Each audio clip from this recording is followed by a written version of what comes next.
Hello everyone, welcome to movie review. Akhanda 2 teaser ఎప్పుడు వస్తుందో అని అక్కడ వెయిట్ చేశారు. ఇవాళ టీజర్ వచ్చింది.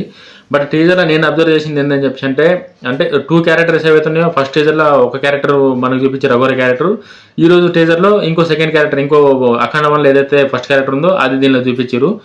ఆ అఖండ 2కి పెద్ద తేడా అయితే ఏమనిపించలేదు. అదే ఇంట్రడ్యూస్ ఫైట్ లాగా ఈ రోజు ఉన్న దానిలో అదే అనిపించింది. అవే డైలాగ్ లాగా అనిపించింది. అప్పుడు ఏదైతే డైలాగ్ ఉందో ఇప్పుడు ఒక డైలాగ్ ఇట్లా అనిపించింది తప్ప కొత్తగా అయితే ఏమనిపించలేదు.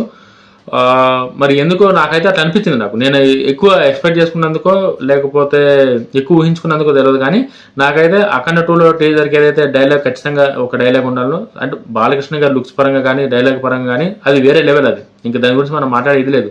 బట్ దీనికి రెండు కొత్తగా ఇది లేకుండా అదే ఫైటు, అదే ఇంట్రడ్యూస్ ఫైట్లో అదే డైలాగ్ ఇచ్చినట్టయితే మాత్రం దీని అనిపించింది.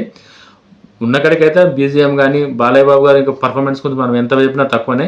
బట్ దీనికి పెద్ద చేంజ్ లేకుండా యాజ్ ఇట్ ఈజ్ ఉన్నట్టయితే నాకు అనిపించింది. మీకు ఎట్లా అనిపించిందో కామెంట్ చేయండి. వీడియో కానీ అయితే లైక్ చేయండి. జై హింద్.